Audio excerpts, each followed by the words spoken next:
Selamat pagi sahabat doa. Pada saat ini sebelum saya membagikan renungan dan kesaksian, saya ingin untuk bagi semua sahabat doa untuk tetap mendoakan saya selama saya membawakan firman Tuhan, agar semua yang saya bawakan ini betul-betul berasal dari Tuhan dan hanya untuk kemuliaan nama Tuhan saja. Untuk itu sebelum kita lanjut, mari kita tunduk kepala sejenak dan kita berdoa. Bapa di surga yang penuh kasih, biarlah Engkau mau bersama-sama dengan kami, kuasai hamba-Mu dengan Roh Kudus-Mu ya Tuhan, agar apa yang hamba katakan sebentar hanya berasal daripada-Mu saja. Tolong jaga juga ya Tuhan jaringan internet kami agar tetap stabil, agar kami dapat belajar bersama-sama. Terima kasih ya Tuhan, biarlah semua ini hanya untuk kemuliaan dan kebesaran nama-Mu saja, karena kami berdoa hanya di dalam nama yang indah Yesus Kristus adalah Tuhan dan Juru Selamat kami. Amin. Sekali lagi selamat pagi sahabat doa. Pagi hari ini saya memilih judul yang akan dibagikan kepada kita semua pada pagi hari ini, yaitu Waktuku ada di tangan Tuhan.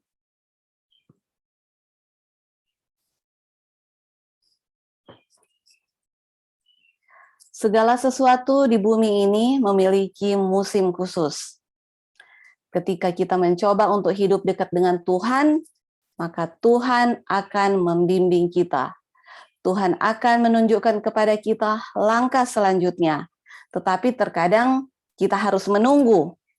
Kita harus menunggu sampai waktu yang tepat untuk mengambilnya. Semua ada waktu yang tepat pada saat yang sudah ditentukan.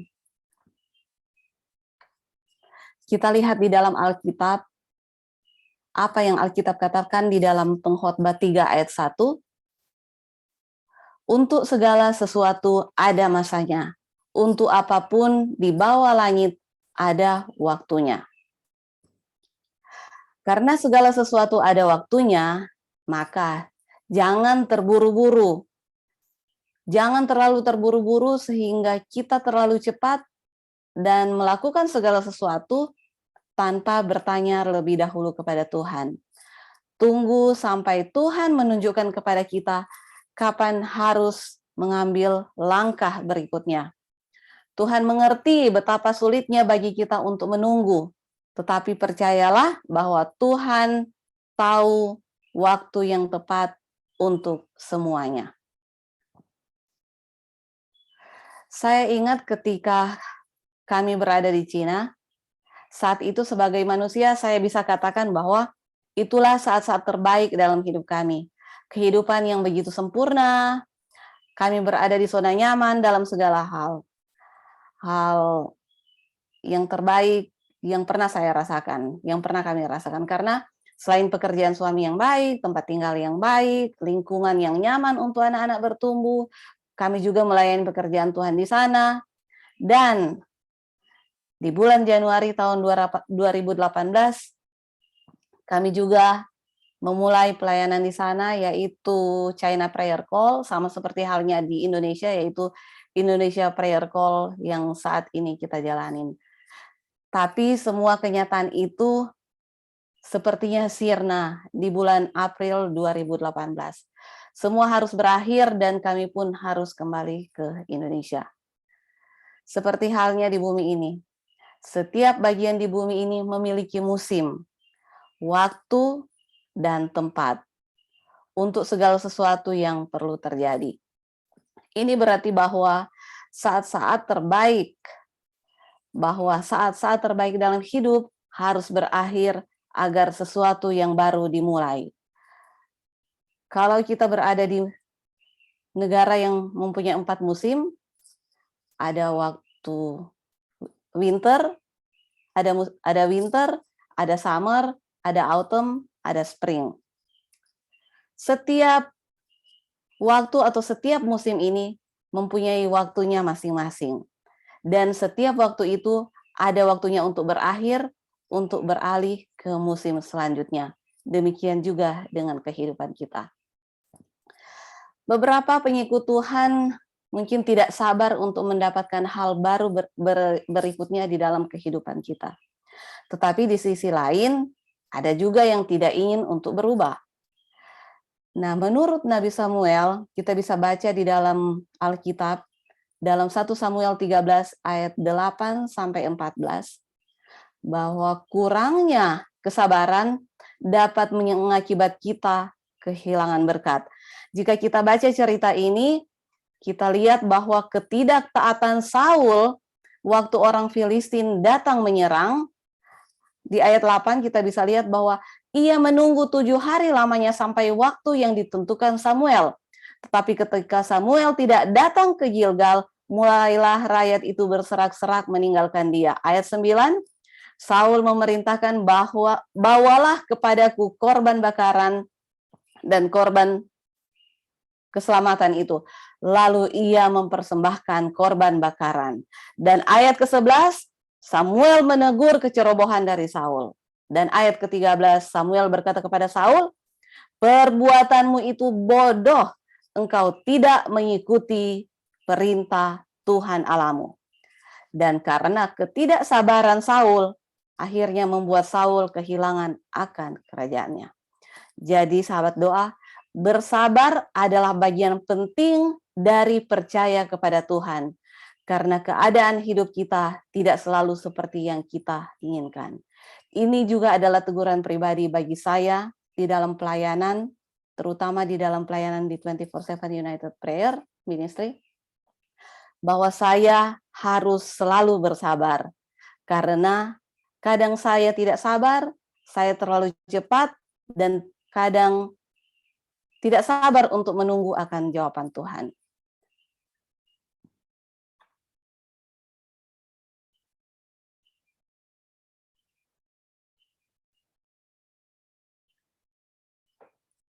Tuhan berkata bahwa aku mengerti bahwa perubahan bisa menjadi tidak nyaman dan bahkan menakutkan. Tetapi percayalah kepadaku. Peganglah aku dalam pikiran dan doamu. Ketika kami harus kembali ke Indonesia, kami bergumul dalam doa, bergumul dengan Tuhan. Kami datang kepada Tuhan. Dan suami saya berdoa. Yang pertama, dia mendoakan, jika Tuhan menghendaki kami pulang ke Indonesia, Tuhan tolong tunjukkan di mana kami harus tinggal.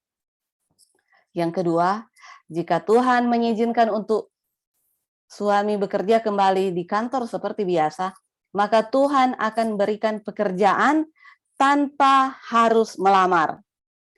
Dan yang ketiga adalah, jika Tuhan mengizinkan untuk kuliah, maka Tuhan akan buka jalan untuk tempat kuliah di mana, apa yang harus diambil, dan juga dananya Tuhan yang akan siapkan. Itulah doa dari suami. Dan akhirnya sahabat doa, dari Cina kami pun kembali ke Jakarta, kemudian waktu itu kami berangkat ke Filipina untuk mengikuti acara PYC selama seminggu, sama seperti IYC kalau di Indonesia. Setelah itu kami mengikuti pelayanan mission trip selama 10 hari dengan Jisdak di Kupang. Dan ketika kami kembali ke Jakarta, Tuhan nyatakan kehendaknya, yaitu Dia menyediakan tempat tinggal yang layak bagi kami tanpa kami harus menyewanya. Dan kedua, Dia mengizinkan suami saya bekerja kembali di kantor seperti biasa tanpa harus melamar. Sahabat doa, bersiaplah untuk mengikuti kemanapun Tuhan memimpin kita dan kapanpun kita mau, karena Tuhan tidak pernah memaksa. Tuhan selalu setia menunggu kita di waktu yang tepat. Waktu kita ada di tangan Tuhan, dan Tuhan akan menjaga kita dengan baik. Saya ingin bagikan suatu pengalaman yang saya alami. Di bulan Oktober 2019, ketika saya menemani anak saya yang kecil, anak saya yang bungsu tidur siang, saya bermimpi ada suatu suara yang membangunkan saya. Suara itu berkata, Janet, bangun. Coba raba di dada sebelah kanan, ada benjolan. Tetapi dalam mimpi saya itu, saya hanya berkata, tidak mungkin, ini pasti hanya mimpi. Dan akhirnya saya pun kembali tertidur. Dan untuk kedua kalinya, suara itu lebih keras membangunkan saya. Jenet, bangun! Dan raba di dada sebelah kanan kamu itu ada benjolan. Dan di dalam mimpi itu pun saya raba dan betul saya merasakan bahwa ada benjolan. Tapi sekali lagi, dalam mimpi itu saya berkata, ini kan hanya mimpi Tuhan. Biasanya juga kalau saya bangun pasti semuanya baik-baik saja. Sama seperti biasa mimpi-mimpi saya yang lain. Dan akhirnya saya pun tertidur kembali. Dan sahabat doa untuk ketiga kalinya, suara itu semakin keras membangunkan saya. Suara itu berkata, Jenet, bangun, ayo bangun. Bangun dan coba raba di dada sebelah kananmu, itu ada benjolan. Dan saat itu pun saya betul-betul bangun dari tidur saya. Dan saya duduk di tempat tidur, kemudian saya raba. Dan betul, di sana ada benjolan yang selama ini saya tidak pernah rasakan. Agak sedikit panik dan gelisah, akhirnya saya WhatsApp ke suami dan mengabarkan hal ini, dan akhirnya kami memutuskan untuk segera pergi ke dokter.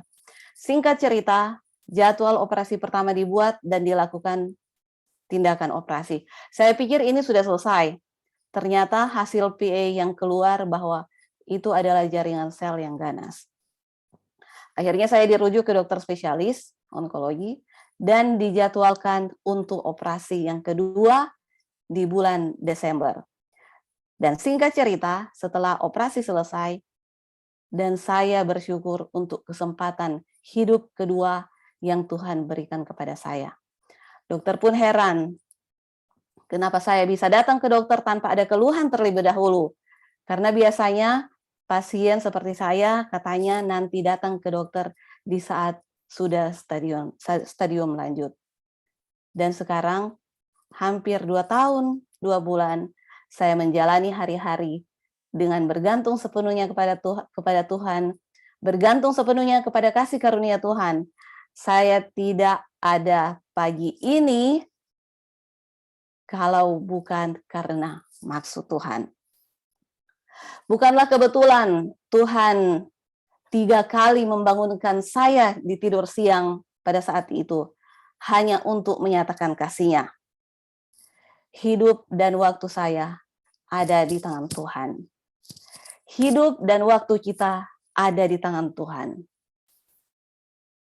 Waktu kita adalah seutuhnya milik Tuhan. Sama seperti dengan kesaksian dari Mem Jenny tadi, secara manusia itu adalah mustahil. 8 jam kompor menyala, itu adalah kesalahan yang fatal yang bisa mengakibatkan kita mungkin atau Mem Jenny kehilangan nyawanya. Tetapi Tuhan masih memelihara. Tuhan memelihara umat-Nya yang setia. Di dalam Yesaya 49 ayat 16, lihat, aku telah melukiskan engkau di telapak tanganku, tembok-tembokmu tetap di ruang mataku. Tuhan telah melukis kita semua di dalam tangan Tuhan. Kalau memang belum waktunya, maka memang belum waktunya. Tuhan akan menjaga kita dimanapun kita berada, dalam situasi apapun juga. Sama seperti juga di dalam Mazmur 31 ayat 16a tadi mengatakan, masa hidupku ada di dalam tangan Tuhan. Masa hidup kita semua ada di dalam tangan Tuhan. Masa hidup Mem Jenny dan keluarga ada di dalam tangan Tuhan. Jadi apapun dalam kehidupan kita, walaupun itu merupakan kesalahan atau kelalaian kita, tetapi karena waktu kita ada di dalam tangan Tuhan, Dia yang mengendalikan semuanya, dan Dia yang mengontrol semuanya. Marilah kita dengan bijaksana menggunakan waktu kita untuk menyenangkan hati Tuhan. melayani Dia dengan sukacita, menjalani hari-hari kita dengan sabar, tidak terburu-buru, dan selalu mendengarkan tuntunan Tuhan. Karena segala sesuatu di atas dunia ini ada waktunya, dan waktu kita ada di dalam tangan Tuhan.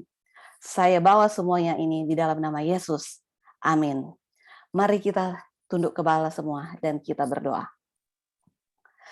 Bapa di surga yang penuh kasih, terima kasih ya Tuhan untuk berkat dan cinta-Mu kepada masing-masing kami. Terima kasih untuk cinta dan kesetiaan-Mu dan pemeliharaan-Mu kepada kami. Kami menyadari bahwa waktu kami ada di dalam tangan Tuhan. Hidup kami ada di dalam tangan Tuhan. Semuanya berada di dalam kendali Tuhan. Untuk itu ya Tuhan, ambil kontrol kehidupan kami. Biarlah Engkau yang mengendalikan kehidupan kami, sehingga waktu-waktu yang kami gunakan itu adalah sesuatu yang bermanfaat, yang hanya untuk melayani Tuhan, dan hanya untuk memuji dan membesarkan akan nama Tuhan. Sehingga apapun yang terjadi dalam kehidupan kami, itu semuanya ada dalam kendali Tuhan. Terima kasih ya Tuhan, biarlah Engkau bersama-sama dengan kami, karena kami persembahkan doa ini hanya di dalam nama yang indah Yesus Kristus adalah Tuhan dan Juru Selamat kami. Amin.